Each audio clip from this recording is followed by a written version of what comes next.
他们没难为你吧？对于那些死去的车夫兄弟，我安排了大量的抚恤金给他们的家人，虽然于事无补，可也聊胜于无。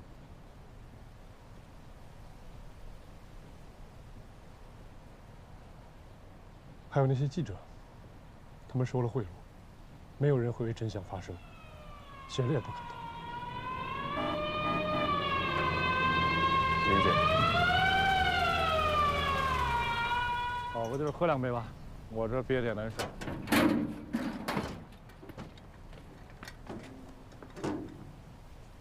沈先生，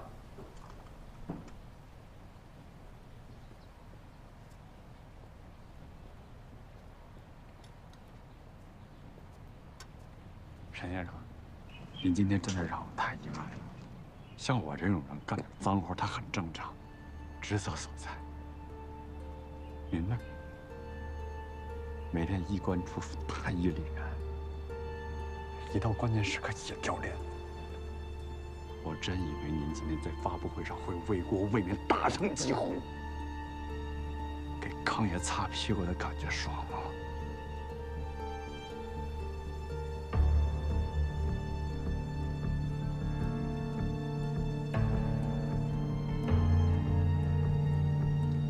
还有你，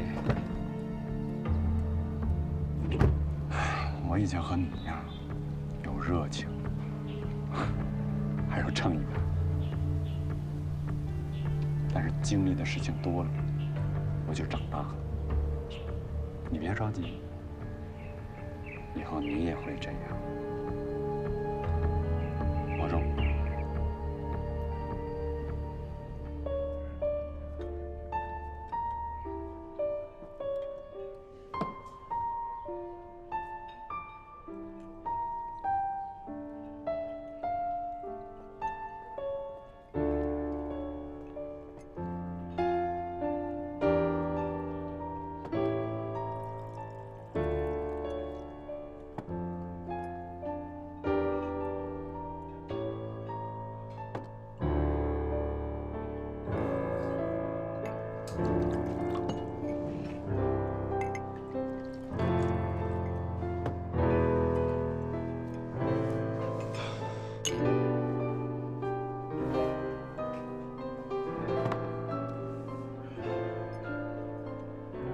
先生，我想不明白，凭什么？凭什么好人没有好报？凭什么？老话说得好，杀人放火金腰带，修桥不入无事海。历朝历代都是如此。可中山先生他的遗志，他们就忘了吗？还说，誓言就是放屁，只是说说就罢了。有些人入党是为了改变中国，有些人只是为了自己升官发财。我没有办法要求别人，只能恪守本心，做好我们自己。那您恪守本心了吗？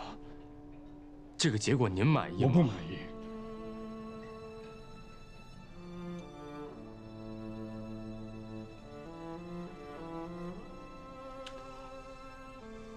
当然不满意。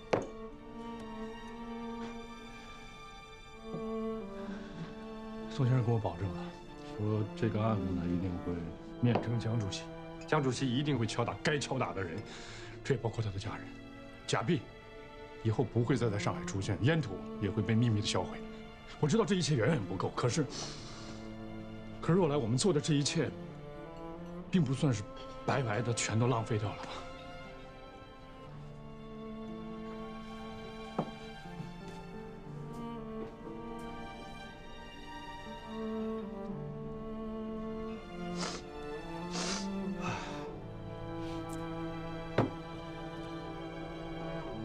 很多人都以为我身居高位，好像是无所不能的。可实际上呢，很多事儿我都无能为力。启超先生说过：“10年饮冰，难凉热血。”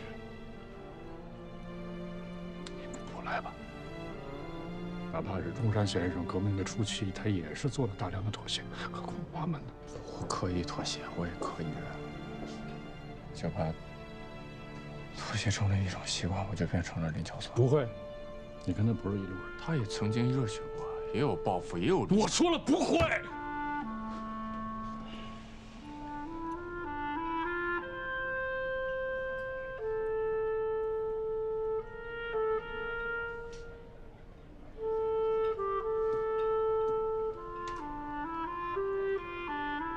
相信我，若兰，我们把这事翻篇，我们向前看，好吗？只要我们不放弃，我们一定可以改变这一切。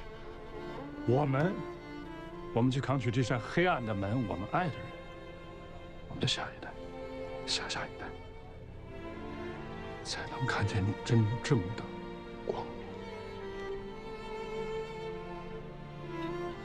看若，相信我。我希望你不要忘本。不会了。现在重复一下你的初衷：报效国家。再说一遍，报效国家，报效国家。把这4个字刻在你的骨头里，留在你的血液里。如果你让我失望，我会亲自把你扫地出门。是，记住了，记住了。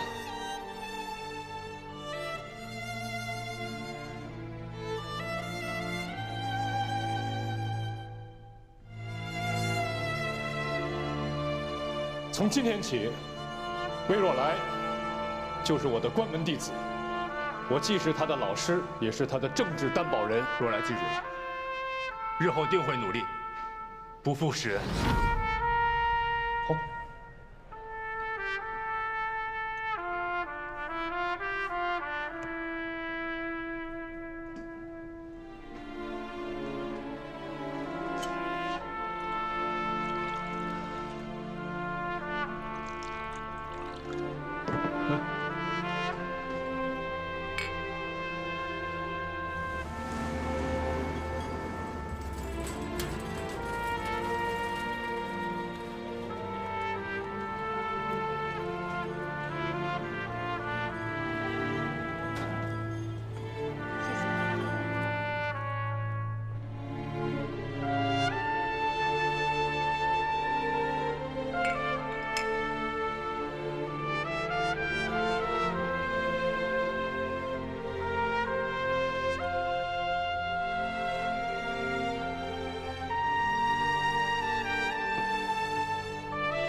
哥哥，开开，下去。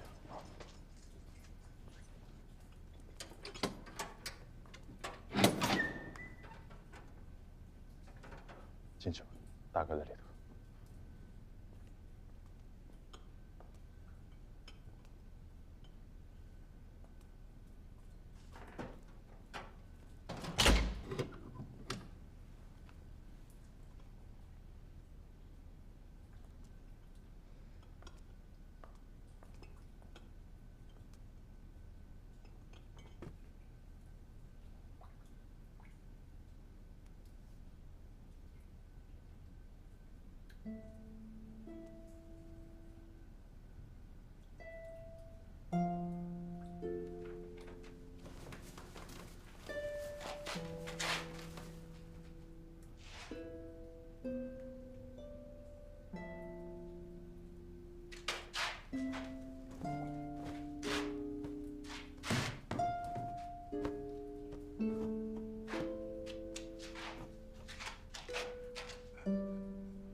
走。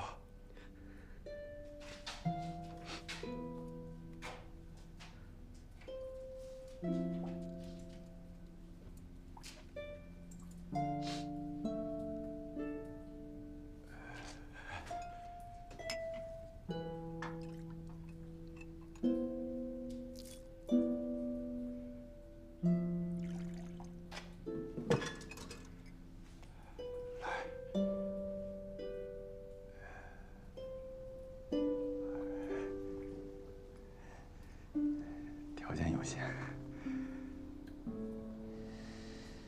你别哭啊！我这不是还好好的吗？3、5年我就能出去。3、5年？你一辈子有几个3、5年啊？你为了他们卖命，他们可倒好，一出事就让你一个人扛，简直不是人，一群畜生！哎呀，你也别这样，你不懂，只有背了锅了，那才是自己人，出去之后才能得到重用啊！真的。你真当他们等你出去还会继续重用？可笑！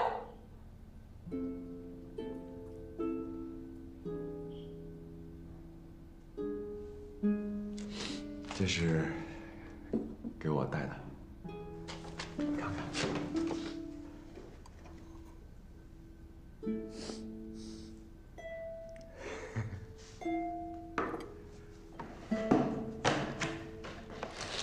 你坐好。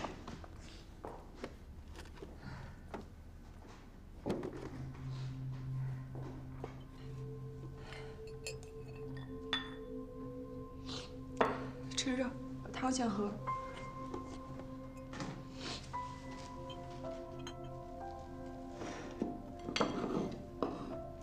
快点，别抱着了，吃着喝。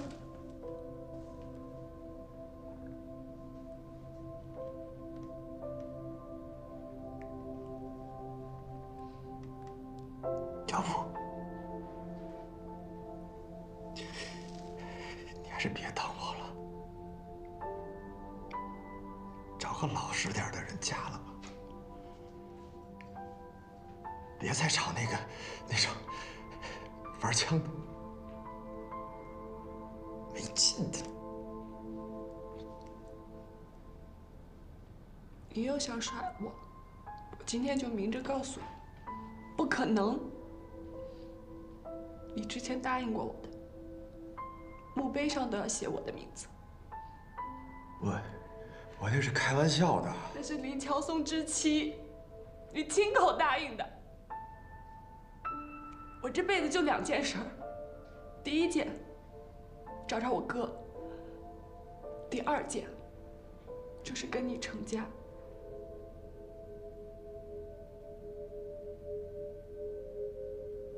不就是3、5年吗？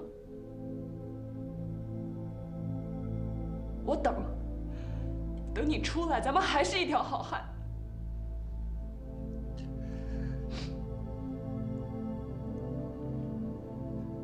你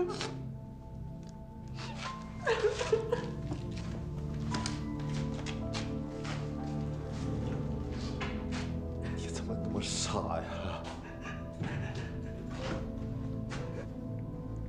我不知道。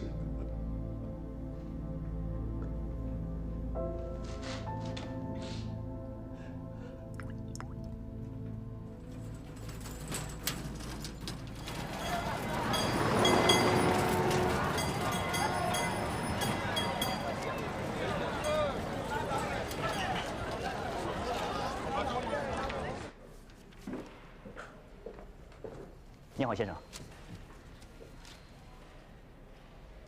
好，您稍等啊。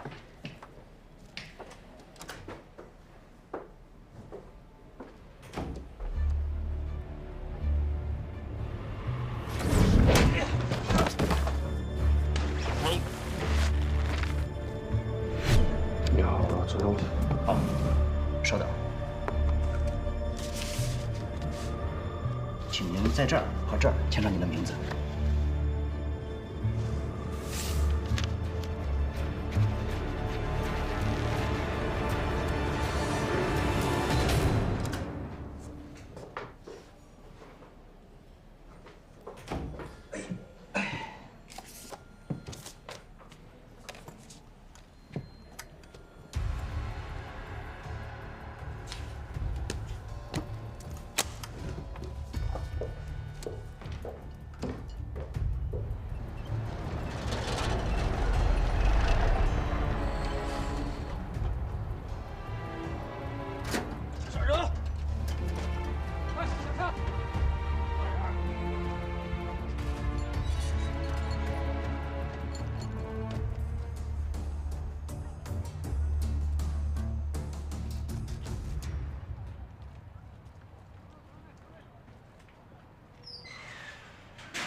听说有人花重金保我们出来，是你啊？对不起，浩哥，兄弟们丢了性命，名分也都没了。有的青山在，不怕没柴烧。说我们几个人还能活着，就是万幸。这个怨不得你，要冤就冤这吃人的世道。我现在才真正想明白，你老家那些人为什么愿意舍生忘死的参加红军了。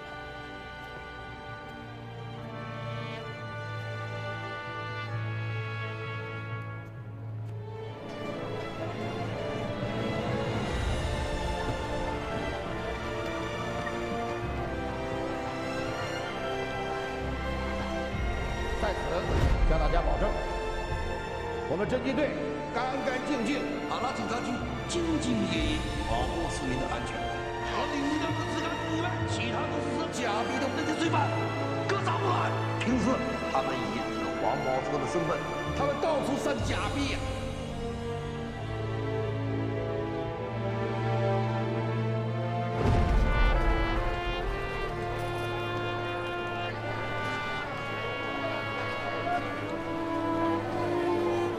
沈小姐，回来了。你怎么在这儿？什么时候来的？刚到。你也来一碗。好。老板，再来碗馄饨。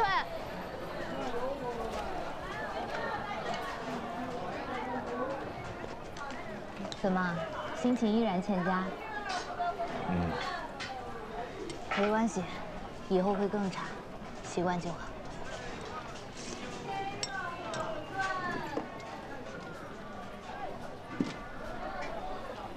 这是什么？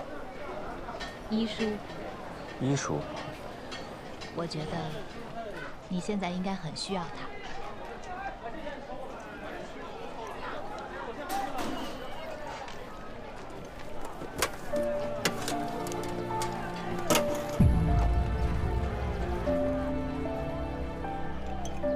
你之所以会感到痛苦和沮丧，是因为我们这个国家病了。这本书就是药方。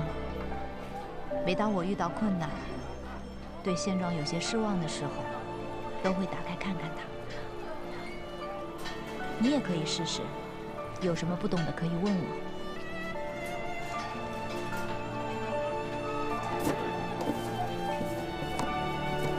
千万别告诉我哥。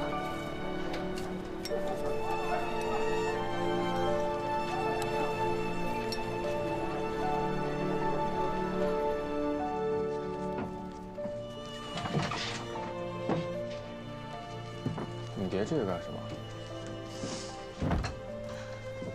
假币厂死了那么多人，咱总得意思意思吧。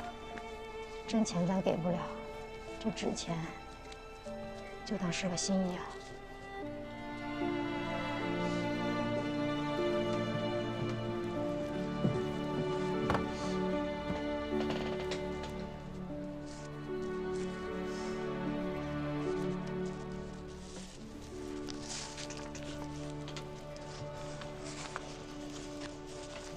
你跟沈小姐感情怎么样了？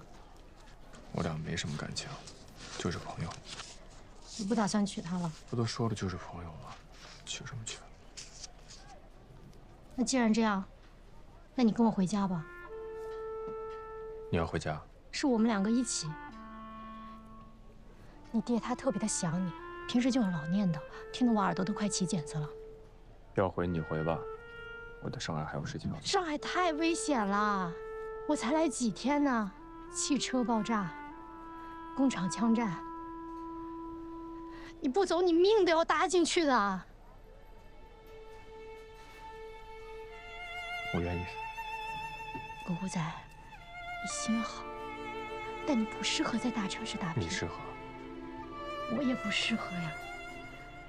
我之前是觉得上海挺好的，钱多人少，可我现在越待我越觉得不对劲呢。 怎么不对劲了？你想，那天那些车夫都是咋死的？他们为啥死？但报纸上说他们是罪犯。你那天你看到了呀？那么多大人物他都在场，但他们都绝口不提。狗狗仔，你说一个地方。 上上下下所有的人都在睁着眼睛说瞎话，真的很可怕。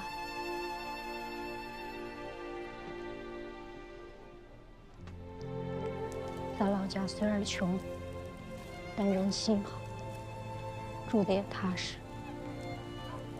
其实我都不是怕你死掉，是怕你在这上海待久，也变成像他们那种人。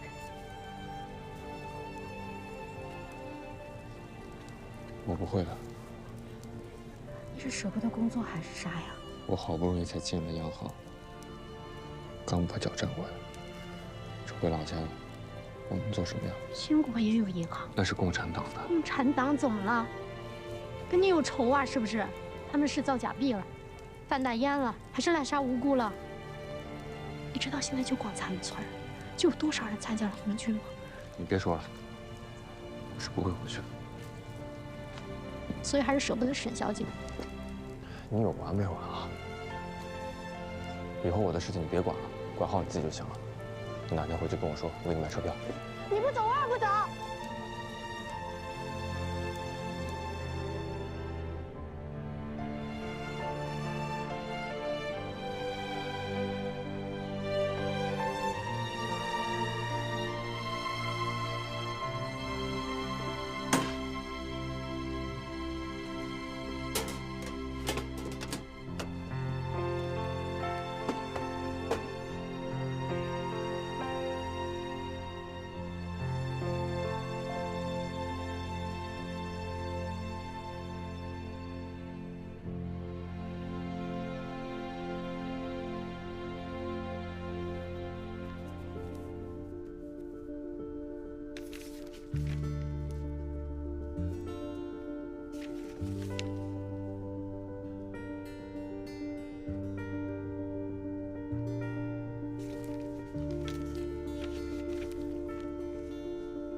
而资本只有一种生活本能，就是增值自身，创造剩余价值，用自己不变的部分及生产资料，吮吸尽可能多的剩余劳动。资本是死劳动，它像吸血鬼一样，只有吮吸活劳动才有生命。吮吸的活劳动越多，它的生命力就越旺盛。注意站姿，双脚自然分开，与肩同宽。握枪时，虎口要正对，紧贴枪颈，食指第一节扣住扳机，3点成一线，瞄准，放。后坐力这么大，没关系，习惯就好。来，放轻松，像刚才那样。重心往下移，目视前方，呼吸要平稳。3点成一线，瞄准，对准你的目标。好，放。哦，对不起，对不起，对不起。没关系，把它想象成你的敌人。准备，放。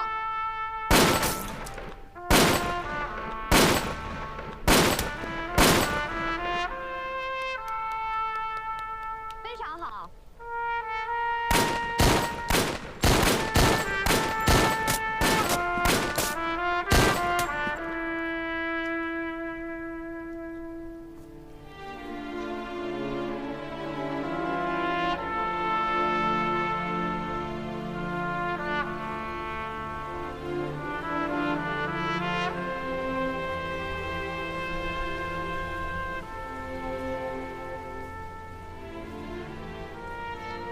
你给我的书，我看过了。感觉怎么样？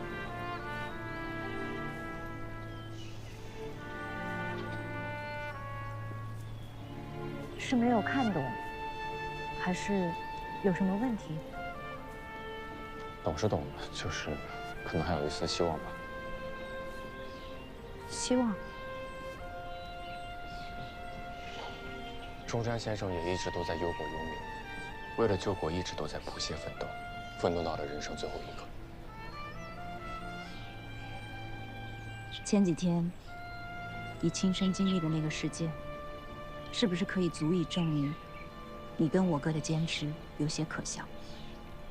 你们本以为可以改变些什么，可到头来，被改变的只会是你们自己。国民党做不到的事情，你们就能做到吗？我相信，一定可以。我愿意用我短暂的一生去印证，哪怕是生命。是的，就像你哥哥一样。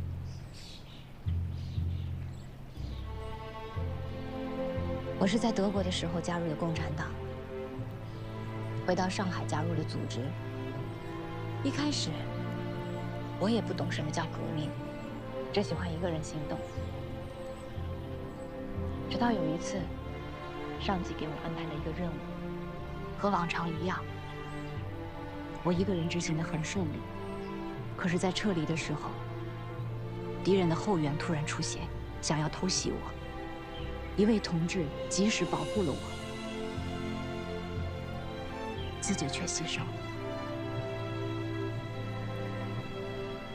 我们不认识彼此，甚至都不知道他叫什么名字。可是，在最危难的时刻，他却义无反顾地保护了我这个陌生人，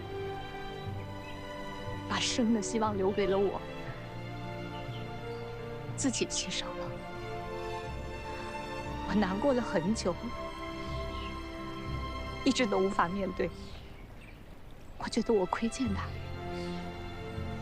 亏欠他的家人。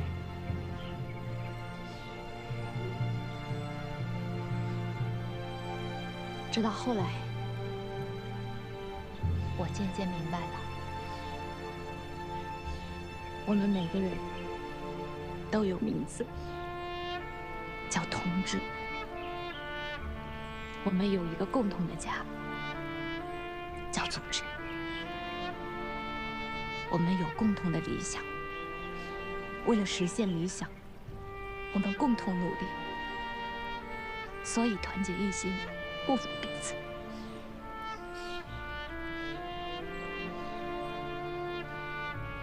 从那以后，我每次执行任务都是抱着必死的决心，从来都没有害怕过，因为我知道，我倒下了不重要，我不是一个人，我身后有千千万万个同志，他们会朝着我们共同的理想坚定地走下去。我们坚信，这个国家在共产党的领导下会走向辉煌。我们坚信，我们的下一代、下下一代，他们会生活在幸福、富庶、繁荣的世界里。每个孩子都有学上，底层的百姓可以摆脱冻累，人人平等，人人都有饭吃。农民不再缴纳各种苛捐杂税，工人们可以生产能够行销世界的产品，世界的每一个角落都能听到中文，洋人的眼光也不再是不屑和嘲讽，而是欣赏与钦佩。这也是先生一直的理想。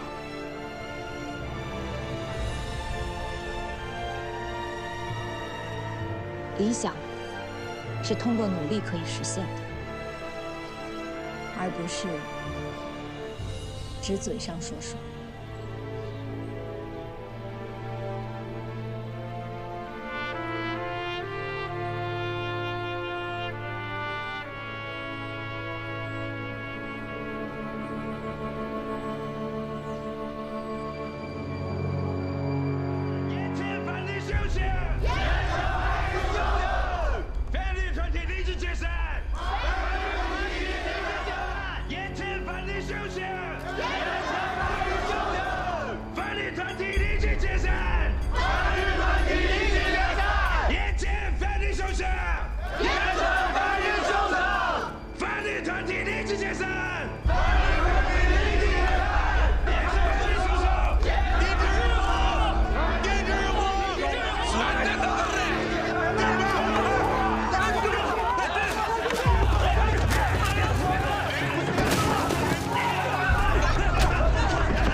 朱南，孙处长，连夜从南京赶回来的。形势危急，耽误不得。针对日本的挑衅，中央什么态度？就当是说好。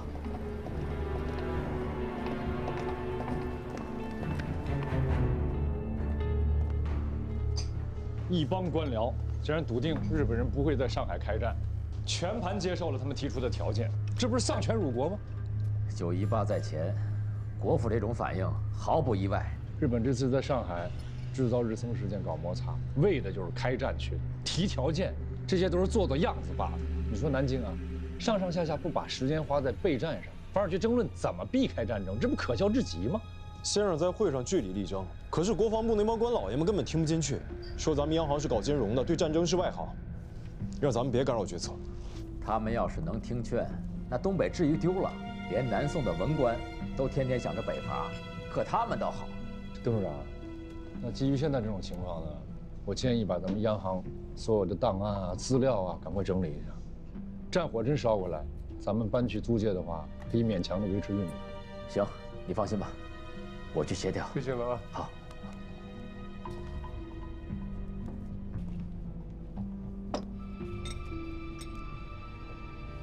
先生喝水。不然，你们家是在闸北，那是19路军的驻防，而且离日租界很近。真打起来的话，你们那儿最先遭殃。尽快在租界租一套房，安全些。好。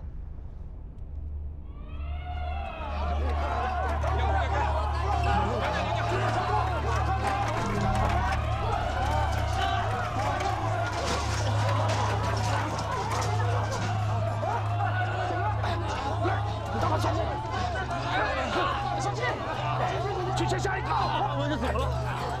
街上跟一些小人们干起来了，他们人多，巡捕队要报道嘞。陈大官，还没有车夫用水性。注意，来动作。哦，你慢点，慢点。上路。李叔爷，断的是胳膊，你这样不行。哎呦，这个药很贵的，很好用的，不硬的。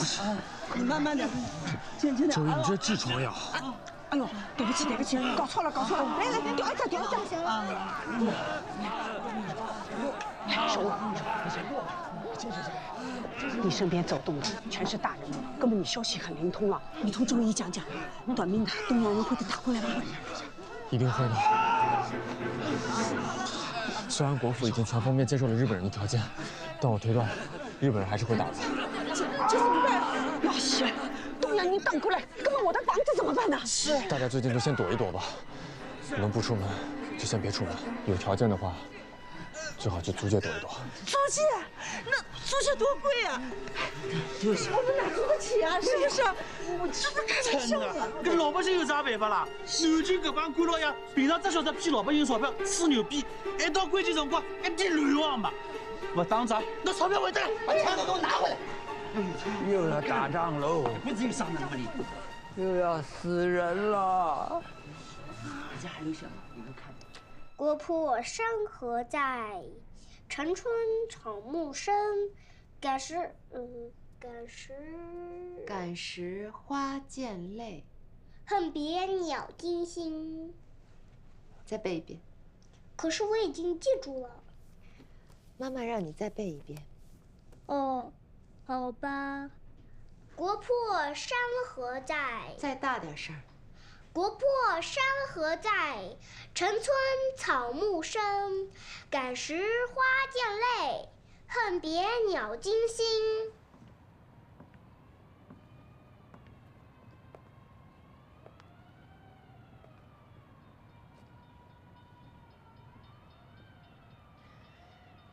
这一仗，看来是在所难免了。今天是日方威胁的最后答复日。市政府已经答应日方的所有要求，但是不知道日方会作何回应。市长真是从善如流啊！没想到亲自向日方道歉，停止一切救援活动，不得抵制日货。那接下来，是不是整个上海都得说日语啊？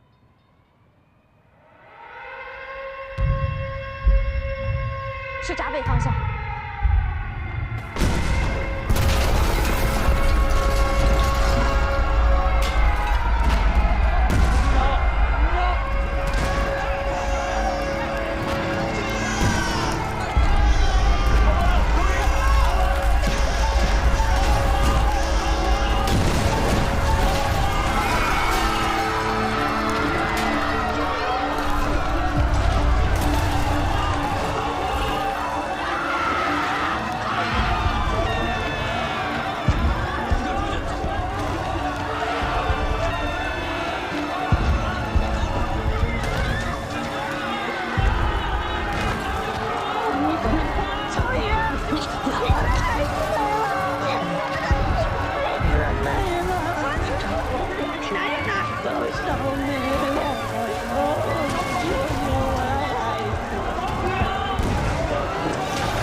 界并非如你想象中的大，用一颗心就能感受到它。时间因为即时给出的回答，藏在种子里，去未来开花。